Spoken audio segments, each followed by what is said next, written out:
Hello everyone, good morning সবাইকে। ব্লগটা start করছি সকাল 11টা থেকে।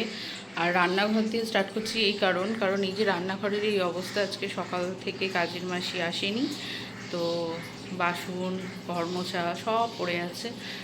এখানে মাছ দিয়ে গেছে, সেই মাছটাও পড়ে আছে। এই যে মাছ দিয়ে গেছে সেই মাছও পড়ে আছে। আর এদিকে সব আছে, আর মাংস নিয়ে এসেছে আদির পাপা। এই যে মাংস রান্না হবে, কিচ্ছু আদা রসুন কিচ্ছু পেস্ট করা নেই। তো এখন কি করবো না করবো ভেবে পাচ্ছি না। দিদিরা আছে, রান্নাবান্না করতে হবে। মা গেছে একটু বাজার, মা আসলেই রান্নাবান্না স্টার্ট করে দেবে। তার আগে আমি সব এগুলো ক্লিন করে যে কটা বাসন লাগবে সে কটা মেজে রাখি। এই হচ্ছে এখন পরিস্থিতি। সবেমাত্র ঘর তো ঝাঁট দেওয়া হলো, মোছা হলো। এখন এই মাছগুলোকে তুলবো, তুলে এই জায়গাটা ক্লিন করব।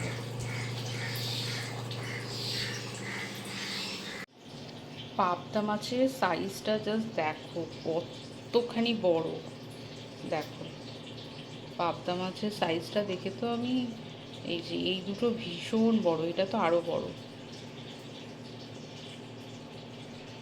আর এদিকে আদি জিওল মাছ আছে, আর আমাদের তো এদিকে মাটন আছে।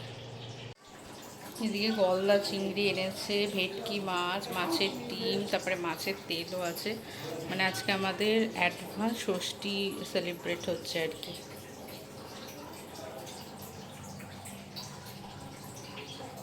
এই যে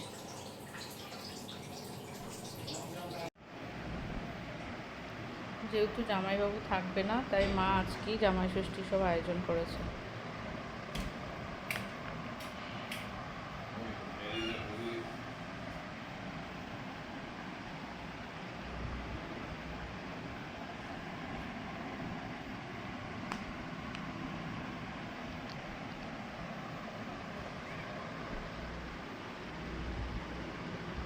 যেহেতু তোমরা সবাই জানো যে আদি ঠামি আর আমাদের মাঝে নেই, তাই আদির ছুটিটাও সেইভাবেই গেছে ওর মধ্যেই। তো সেই কারণে আদি স্কুলের হোমওয়ার্ক করতে পারিনি। আর বাড়ি এসে স্কুল খোলার আগে এই হোমওয়ার্কটা আদি করলো। আর আদি ড্রয়িং কিন্তু এখন খুব সুন্দর করে, কারণ ও ড্রয়িং ক্লাসে যায় বলে ওর অনেক ইমপ্রুভমেন্ট হয়েছে।